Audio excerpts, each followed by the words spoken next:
Welcome into the roundtable. I'm Brad Wakai. That's my co-host Tyson Gentry. We have a huge reaction show today on the heels of the NFL Championship games, the AFC and NFC games. A ton of breakdown stuff to talk about.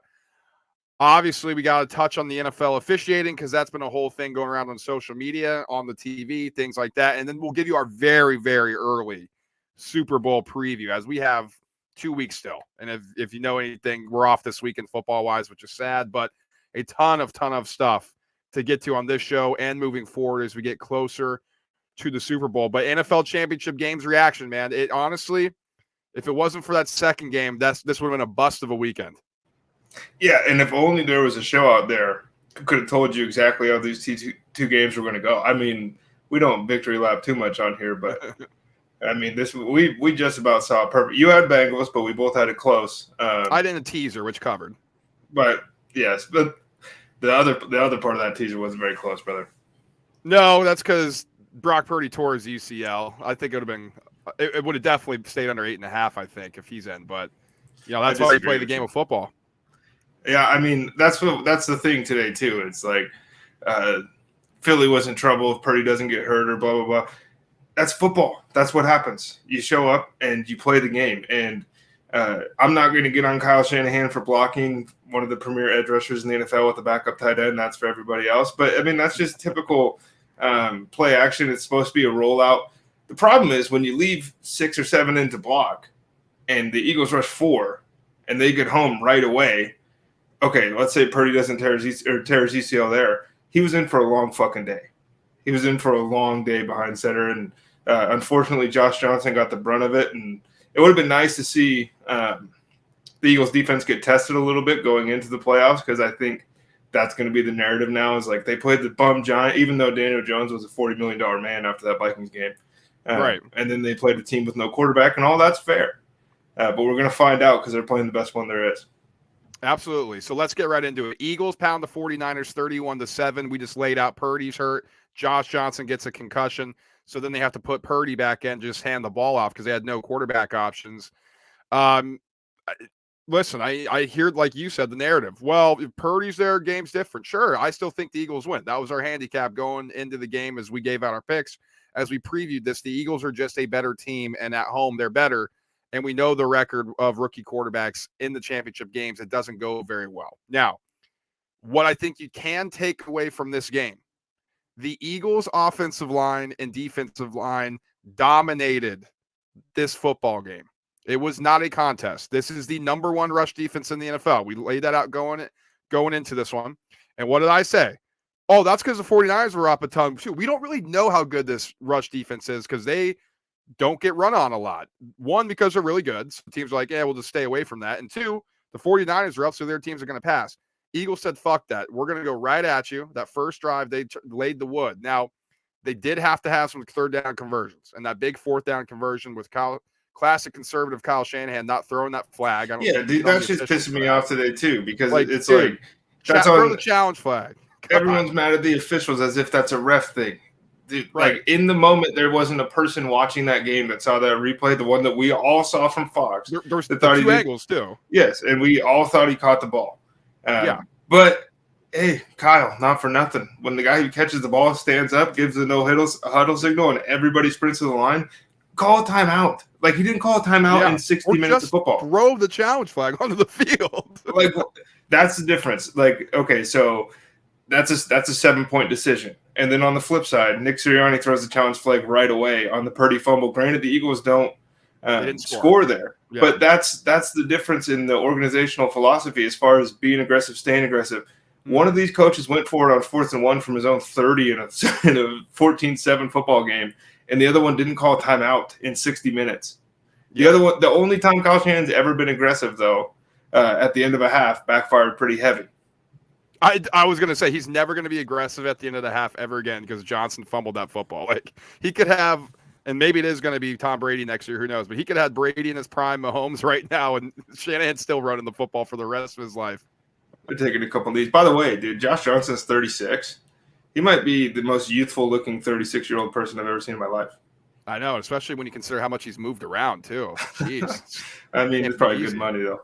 Yeah, it's fair. But That's what I think you can take away from this game. The Eagles front on the offensive and defensive side, we said going into this game, they are elite, and they proved again how elite they are.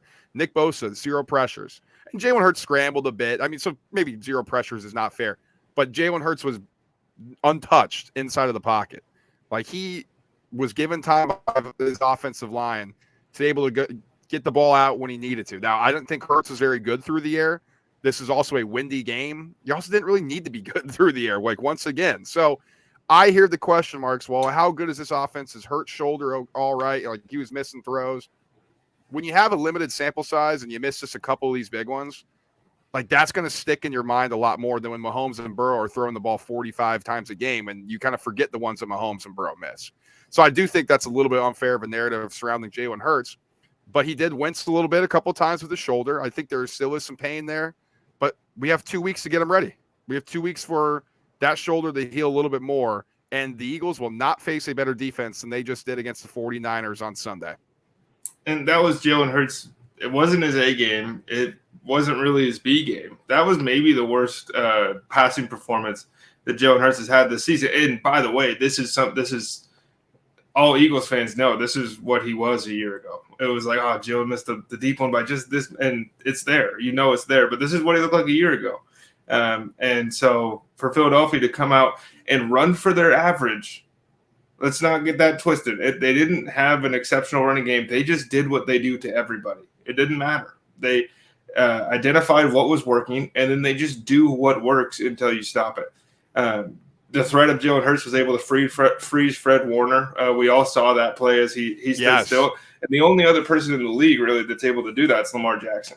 Granted, Lamar doesn't have these 2 wide receivers on the outside, and he's not as good of a thrower as Jalen Hurts, I think. But all the Eagles did was what the Eagles do. And so for this to be a surprise to anybody it's interesting, and I understand the narrative. People are upset, and the Eagles got calls or whatever. You can, if you go point out to me where you think the blatant poor calls were on the 49ers, you can send it to us on Twitter, on Instagram, wherever. I'll give you the roughing the kicker. Like, if that's the one you want, you can have that one. Point me out something else.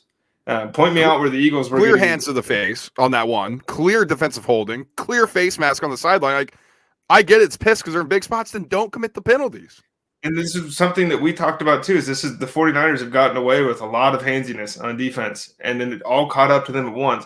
Part of the reason is they're playing aggressive because they have to, because they can't score the ball, so the defense is put in tough spots. But a lot of it was frustration because there was not a whole lot they could do, because this vaunted front seven was getting 5 yards. They were getting pushed in the Delaware River, dude. Like, that's what was happening. Nick Bosa got left on. He made some incredible plays, but he also got donkeyed a handful of times. And, like, you can't have that. In a game of this magnitude, he needed to be better. Fred Warner needed to be better, frankly. And I understand he got hurt on the first play of the game, but on those read options, he's frozen. And that's the read, that's D'Amico Ryans, that's the scheme, and I understand all of that. But to beat the Philadelphia Eagles, you cannot play that way. And they did, and they paid the price. And bad Eagles game on offense, all that stuff, 31 points in the best defense in the league. Yep. To just some points here. Jalen Hurts 15 to 25 for $121 through the air. Not great, but when you look at it in context, still a 64.4 QBR. Like, he didn't make mistakes. He had a couple missed throws and a few that kind of got dirted into the ground. And it's otherwise you're looking at a 220-yard throwing performance there by Hurts. Like, so it's just little things like that. I mean, still, when you look at that passer rating, 72.3, like, it was an average game, to your point. On the ground, I mean, the Eagles 44 attempts for 148 yards, so a 3.4 average. So it showed. I mean, I want to say this too. I thought the 49ers defense was incredible, considering the positions they were put in and everything like that. So I don't want to come on here and say the Niners defense is anyway bad or anything like that. But after a while, when you get body shot after body shot by this incredible offensive line and this rushing attack that's elite, you're going to eventually show some cracks. And there were 4 touchdowns on the ground. Miles Sanders with 2 of them, Hurts with 1, Boston Scott got in as well. So as far as the 49ers go, I mean, we're going to do a preview for them. Like, what do you do? Like we said, Brock Purdy, torn UCL. Is that an option? Is Brady potentially going to be a guy there?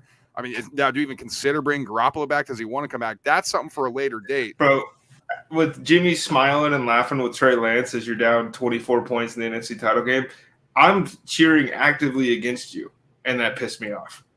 Like, I can't imagine. That made dude, me if upset. I'm Jimmy G, I'm not losing. You guys are losing. You guys want to be out of here. That's what I'm saying. I'm like, this is the sideline. And have we ever seen a quarterback? Purdy, obviously, kudos, man. I mean, everybody was shitting on him. Like, you got to be tougher, get back and spin on it. Come on.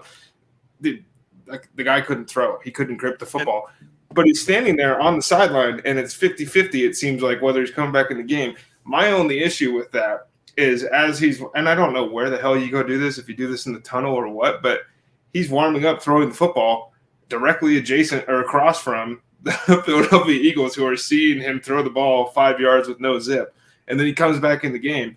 I understand you're in an impossible spot. And for people saying, you guys carry a better second QB into this game, this is our fourth one. Josh Johnson's fourth one. Who were they're supposed to get? Kaepernick? Like, who else is available? Steve Young, dude. It didn't matter. This is a really, really good 49ers team. It just, whether Brock Purdy played or not, the Philadelphia Eagles were more physical, and it showed. And it showed early, and that was the difference in the game. It's not to say anything bad about the San Francisco 49ers. They weren't ready. They weren't ready for the physicality, and it was quick. It was.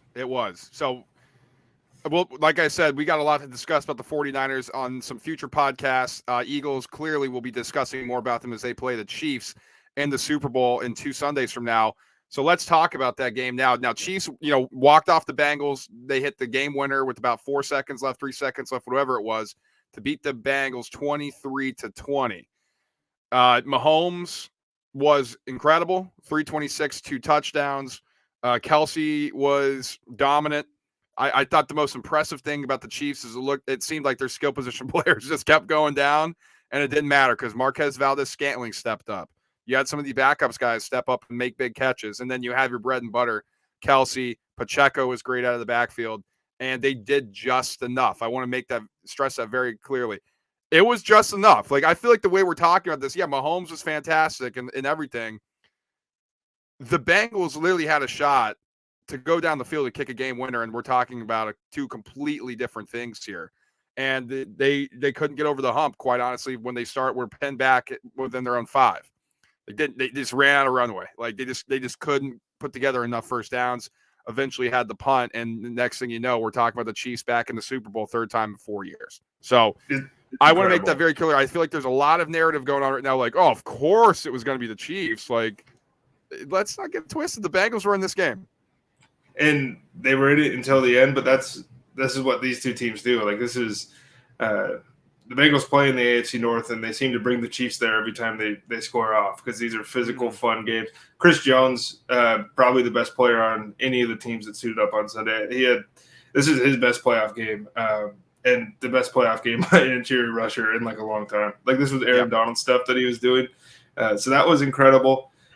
But it's tough to judge because the Bengals got away from a lot of the quick game stuff pretty early, and then they found it a handful of times throughout the game, but the rhythm was off. And credit the Kansas City Chiefs defense, and credit to those rookies, man. Like, it's a youth infusion on the KC side of the defense, and they were flying around making plays.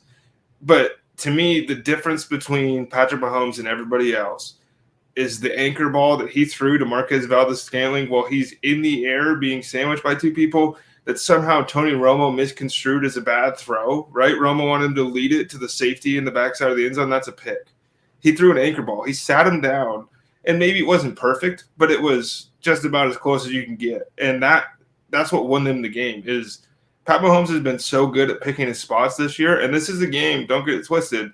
I think every year but this one, Pat Mahomes might find a way to lose that because he's going to get too aggressive. He's going to try to make a play. And this is a guy that we're talking about in Tom Brady territory, Michael Jordan territory. He hasn't played well in a Super Bowl yet. He hasn't hardly really played all that well in these big games. This was the best one that he's played in, I thought. And for everyone saying it was his flu game and all that stuff, I think that we have 10 more years to decide when Patrick Mahomes has his flu game. Yeah, and I think the narrative now, like, well, is he already the best ever? Like, we're talking about a fucking QB. Tom Brady, who's still in the league, has won 7 of these things. Like Mahomes has 1. Like let's calm down a little bit here. Like Montana still has 4, Elway still has 2, Peyton has 2. Like I get it. We love the new shiny toy, and I think Mahomes is awesome, and he's probably going to go down as one of the best that's ever done it. But let's just put it this way: let's say if he never wins again, he's just another guy with 1 Super Bowl. It's like, geez, like, oh my goodness, people, let's just slow down a bit here. He'll be around. Like we can watch his career progress. We don't all need to be first in line saying, "I told you, Mahomes." And what are you gaining, by the way, from saying like, you're Mahomes is the best? It's like, yeah, everybody thinks that. You're not being like, this isn't right. some cool hot take. It's like, yeah, dude, the guy's insane. But to act like I heard today on the radio, 2 guys arguing about whether this was Jordan-esque, what he did in the game. It's like, calm the fuck down. Calm down. Like, you waited till Michael Jordan retired to coin that phrase. Pat Mahomes is 27 years old. The Chiefs found a running game. Isaiah Pacheco is an animal. He's a monster. He's a really good player. But they're going to have to rely on it a lot heavier, I think, against Philadelphia, because it's going to be a physical football game. The same reason the Eagles are going to try to chew the clock. They're going to run their 7-minute drives. They're going to score in the red zone, and the Chiefs need to be able to match that to make the advantage of having Patrick Mahomes legitimate. Otherwise, it turns into maybe a light version of what they had to go through against the Tampa Bay Buccaneers. Mm-hmm. Yeah, and Pacheco in this game, I mean, 10 carries, 26 yards, 2.6 average. I thought the Bengals did a really good job of containing the running backs at the line, and he had that pop of 6, and we're like, oh man, Pacheco can get going. But I mean, the nice thing about him out of the backfield, he was 5 catches, 59 yards. He had that big 18-yard pop, and you're like, all right, so early when Mahomes was kind of settling into the game, you could see him. I'm just going to dump it to this guy who's like a bat out of hell, running hard, flying around. And that was a nice safety valve for him. To bring it back to like why Mahomes special, like that one throw, what it reminded me of? It's like that like a third baseman like Manny Machado or like one of these great all-time arms who like can hold on to it and they know just enough to like beat it by a step or a half step. That's what it felt like Mahomes did in Hilton. Like it was so close to his hand, but like in all reality, was it actually that close? Because Mahomes just gunned it in there. I was like, oh genius, my God, dude. That was crazy. It's a supercomputer in his brain. And Andy Reid, by the way, tried his best to lose this football game. I don't want people to forget about the punt, dude. That was, I mean, that would have been all time. That would have been a YouTube highlight for eternity if they hit that. And they're going to try it again. Travis Kelce loves being involved in those kind of things.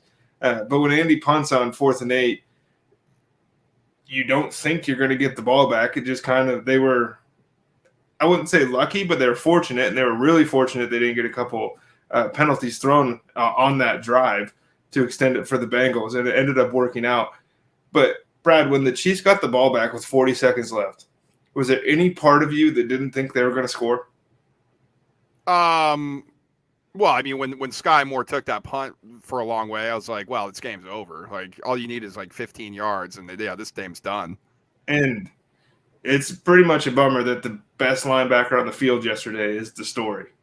Yeah, absolutely. And we'll talk a little bit more. I mean, Bengals, I mean, I guess kind of put a wrap on that. What do you really want to say about them? I mean, like you said, or we said before the show when we were talking, Burrow didn't have a great game. He had those 2 picks, both were kind of on him being overly aggressive. I think that's kind of how he plays. So like if that Higgins one gets caught, that second pick he had, that's game. Like that's Bengals won that throw. game. And he would have had to been a big time throw too to fit it in there. But if that's kind of like how Joe Burrow is, we thought that was complete when he threw that too. I'm like, oh, this is game. When he rolled out on 4th and 3 or whatever it was and threw the ball 40 yards to Jamar Chase, as soon as it left his hand, everyone in the world knew it was getting completed. Like that's the magic that this guy brings. And to see it end that way is a little bit disappointing.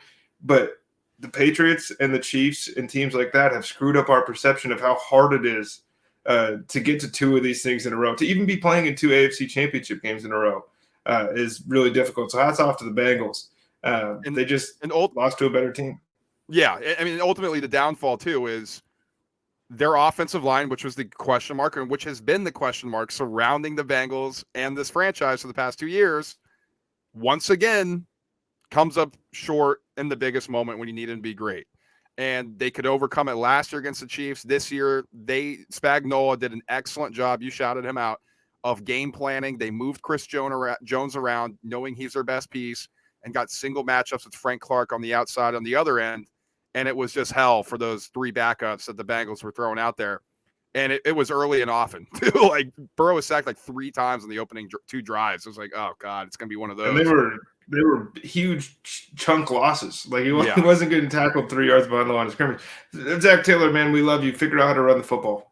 Have to. Yeah, well, and I think it may be Mixon's – it may be needing a new back there, because Mixon, 8 carries, 19 yards, 2.4 average. Samaje Perine, he was the better back in this one, 5 for 22. I honestly thought he should have gotten the ball more. But when Joe Burrow's your leading rusher with 30 yards in a playoff game, that's just not good enough. It will never cut it. And Joe Mixon, that's that mythical cliff for running backs when they turn 26. That's what everyone likes to say. And Joe Mixon is Exhibit A, because all of a sudden, like halfway, he had that giant 5-touchdown or 4-touchdown game earlier in the year. And if you take that one out, like, he was a below average NFL running back this season. And the explosion that was there in their playoff run last year just seemed gone. It's gone. It is gone. So a lot to discuss about with the Bengals moving forward as well. How can they compete with the Chiefs? Yada, yada. We'll get in that in this offseason, as they are 1-2-3 Cancun. But we can't talk about this game. And this was really the highlight of the anger. I think that's the right word, towards the NFL officiating.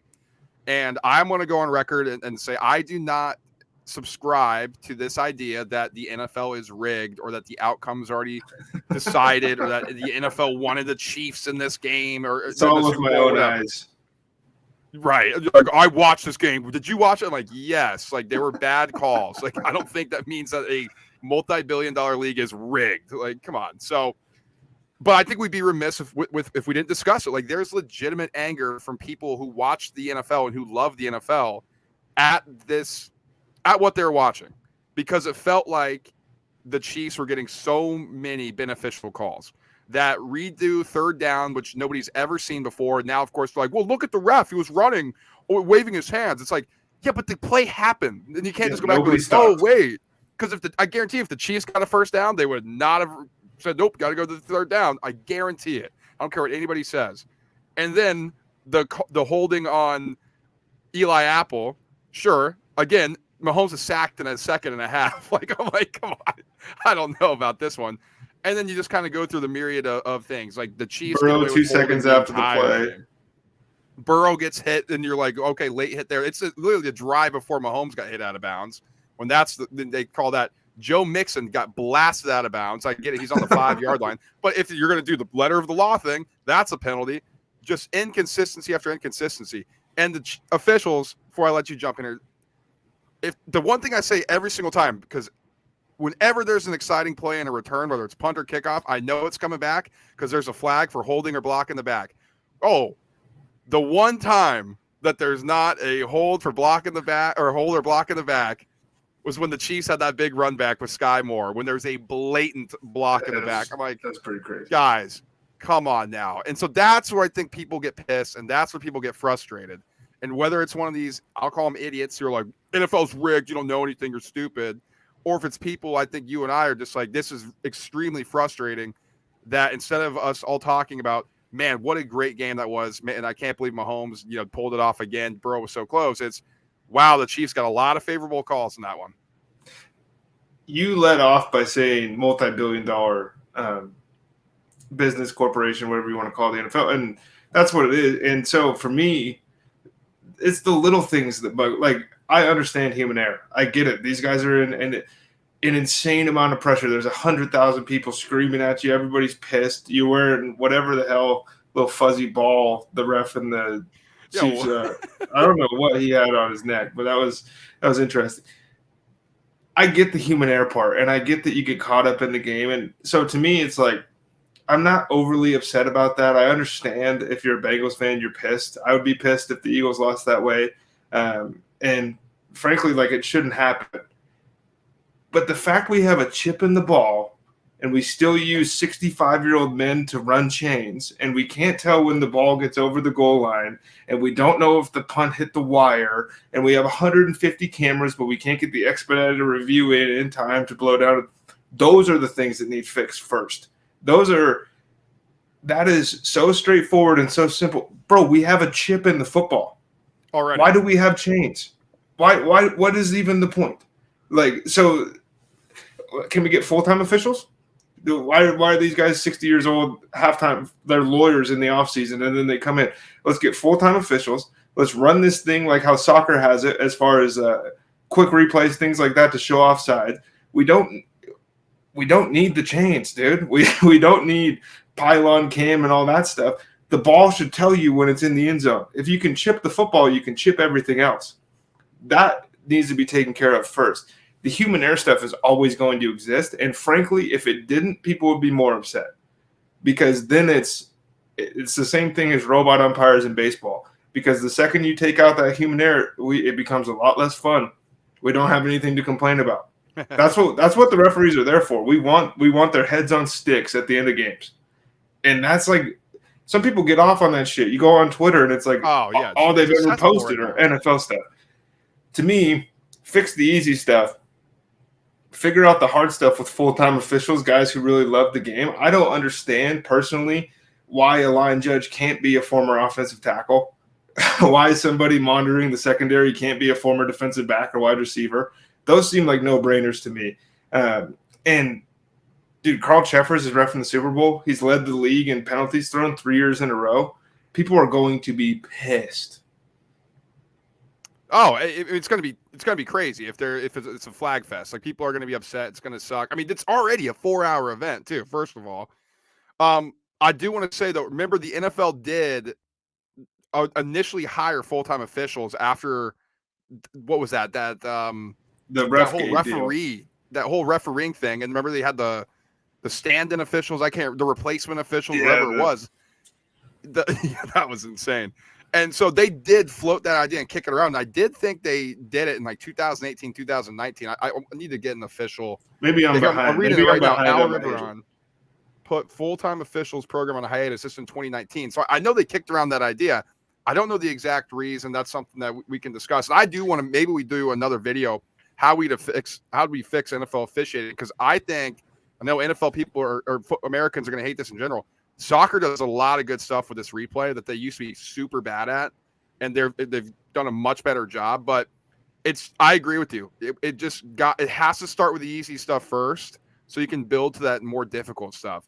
And if you want to keep the chains there for aesthetic, that's fine. But we don't need to have the chains there as like a measuring tool that you need to like bring out or anything. Just have it there to look cool. If that's what you want to do, if that's what you're worried about, feel free. But I agree, like, that's ridiculous. Breaking the plane, things like that, that's absurd. That's not been already implemented. There's so much money in this sport, and the stakes have never been higher, that you can't rely on the shit that you've been doing since the 1950s. Like, it's been 70 years, and the game's never been played at a faster level.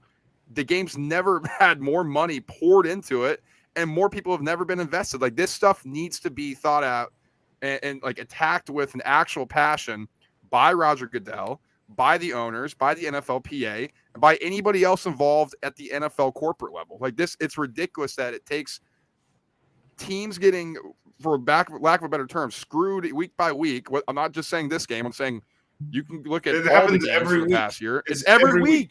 And it's still stuck at the same thing. Well, people won't tune it out. Eventually they will, if they think it's not a fair product or anything like that. Eventually, people will stop tuning in, and that's the last thing the NFL wants. And do you know how big the applicant pool would be for full-time? Like, you have your pick then. Because I'm sick. Like, it's cool to have your Ed Hockley's of the world that are referees for 25 years, and it's fun, right? When, like, I remember, like, growing up with my dad, and oh, man, that's Ed Hockley. He's been calling games forever, blah, blah, blah. At a certain point, dude, this thing should be Supreme Court. Like, he shouldn't be able to be the head referee of a crew for 25 years. You can't keep up. You just, like, human beings change. Your eyesight goes, you're slower. Like, to watch these dudes sprint down at the same time as Tyreek Hill does, it's like, Oh, so he has no idea what's going on over there. He's on a full dead sprint. He hasn't been on a treadmill in 3 months, and now he's going to throw a flag for holding. This dude's just looking at the jumbotron, hoping. Just hoping they get it right. Yeah. So I mean, we'll have a ton more NFL officiating stuff. I think I actually really want to do one. Maybe if people are interested, you could let us know in the comments. But I think that'd be good because I have some ideas. I know you do as well. Maybe that can be a discussion point for a different video if we really dive into this. But let's close early Super Bowl preview. And you said a couple things here. I don't know why people. It seems like people have forgotten what the Bucs did to the Chiefs in the Super Bowl. How do you beat the Chiefs? It's with immediate pressure while also dropping back and playing your base coverage. Like the Bengals beat the Chiefs last year by rushing 3 and dropping 8 and getting home with those 3. How'd the Bucs do it? Same thing, bringing 4, dropping 7. You know who can do that really well? It's the Eagles because they have the best front 4 in football. And all of a sudden now we want to act like the Chiefs' offensive line is like the best unit in the NFL. It's crazy to me that we've seen Mahomes get pressure. He was pressured in this game. And now we just don't think the Eagles can do it. Like there's a blueprint to beat the Kansas City Chiefs. This is not an invincible football team. They've been pushed, they've been tested, and they've been really put on the ropes many times this season. They just don't lose those games very often. So I know people are say, oh, you can't bet against Mahomes. His ankle is going to be healthy, which I push back on heavily. He retweaked his ankle 3 different instances. Like there's no way he's going to be 100% with that high ankle sprain. There is a path that the Eagles can just constrict this game, slow it down, and bludgeon the Chiefs with their superior fronts on both sides of the ball and run the Chiefs off the field with their rushing attack. And the Eagles are uniquely equipped on defense to kind of handle this present form of the Chiefs. I would say in years past, they'd probably be screwed because there's like the way they play wouldn't jive so well if Tyreek Hill was still on the field. But they have the best outside corner tandem in the NFL. And the Chiefs have below average wide receivers on the outside. So then you're Travis Kelce. But now the Eagles can bracket him with the TJ Edwards and Chauncey Gardner-Johnson or Avonte Maddox and Marcus Epps or whoever, whatever 2 you want to throw at him. So Travis Kelce is going to be seeing a lot of doubles, and he sees a lot of doubles all the time, and he beats them. That's why he's a first ballot Hall of Famer. But if you want to beat the Chiefs, that's how you do it, and you don't give them the football. How do you do that? By running long, sustained drives with multiple back-breaking 3rd and 4th down conversions to score touchdowns. Who's better than that at that than anybody in the NFL? It's the Philadelphia Eagles. The Chiefs' defense the rushing defense is going to get a lot of love for the next 2 weeks, and they've been good. I think they're like 8th in yards allowed.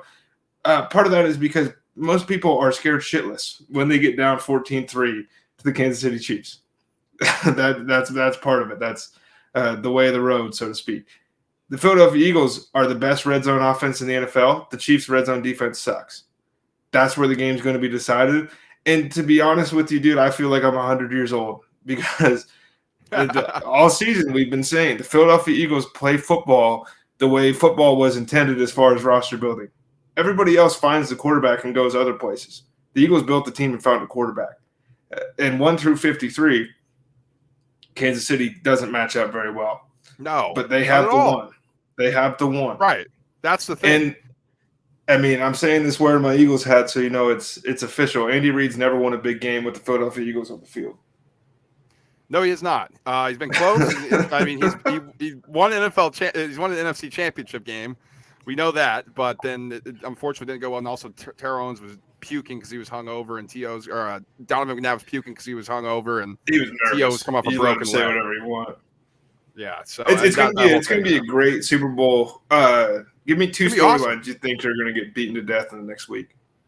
Reed versus the Eagles and the Kelce brothers. Those are the 2. Yeah, that's the only 2 things.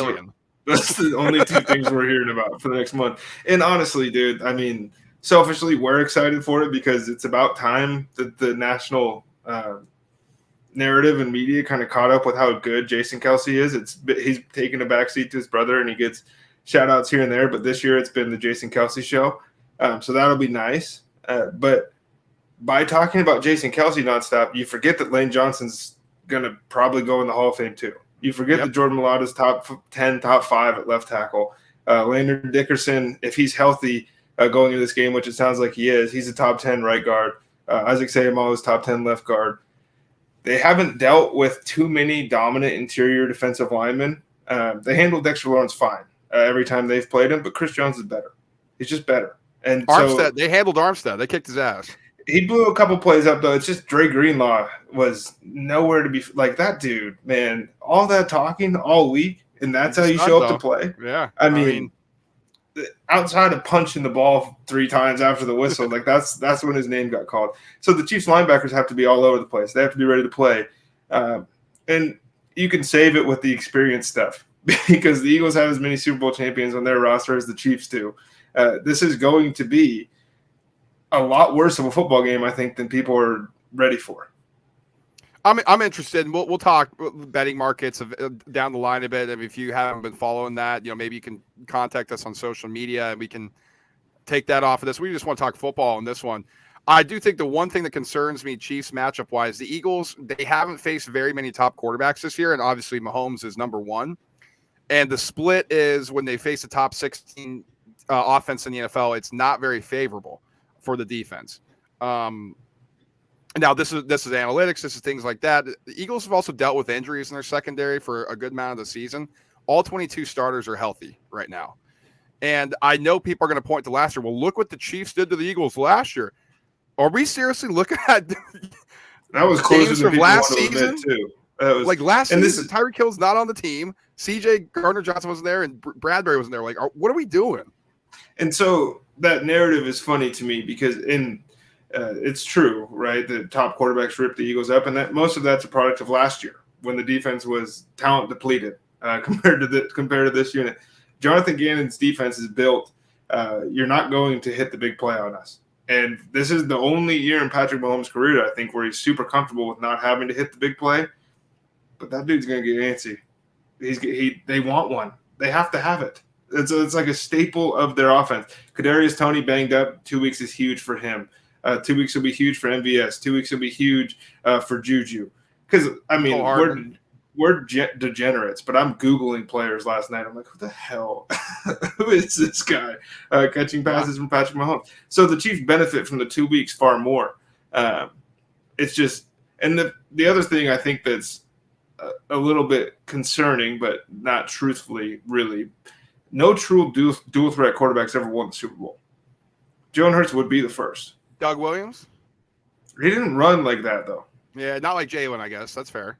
Like – and no MVP has won the Super Bowl in like 20-something years. So something's got to give here. Yeah, good point. And we'll break it down as we get closer here. But first impressions are the Philadelphia Eagles are better on the offensive and defensive line, and that's where football games are won. Especially in this game. Like, we've seen it in the past. Like, the Broncos dominated the Cam Newton Panthers. The Seahawks dominated that Broncos team with Peyton Manning. Like, high-flying offense is coming in. If you can't win in the trenches, it doesn't matter much. But like Tyson said, that's our early Super Bowl preview. We have a lot coming. Oh, also, we'd be remiss if we didn't say this is a fantastic moment in NFL history. The first Super Bowl between two black quarterbacks, which I think is awesome. Yeah, it's pretty cool. And like, I can't believe it hasn't happened sooner. But honestly, and like, it sounds stupid to say, there's some really good ones coming in the league in the next like 3 years. Oh, it's awesome. Like, it's going to be people's grandpas are going to be uncomfortable. Oh, that's unfortunate. I mean, Caleb Williams, my boy, dude. Oh, he's like the next one for me. I love Caleb Williams. We'll see what happens, but that's like 2 years away from us breaking down his film on this podcast. Yeah, and he hasn't even won a big college game yet, so why don't we pump the brakes a bit? All right, that's going to do it. That's our conference championship game reaction show on this one. Like, subscribe, and share. Make sure to follow us on our social media pages. If you have questions about the gambling market so far, a lot of crazy movement there. Make sure to hit us up on our Instagram @_the_roundtable_pod. Or if you want to hit us up on TikTok, it's the same handle. And send us a tweet over at @TRT_pod. We will be back recording live Thursday night if you want to join us on Twitch or Twitter, or coming out Friday, our first basketball podcast of the season. We are going to be talking college futures, and NBA futures as we get all caught up and get you all ready for the hardwood. March Madness around the corner and getting ready for a big push past the All-Star break into NBA playoffs. We will talk to you all then. Till then, guys. Peace.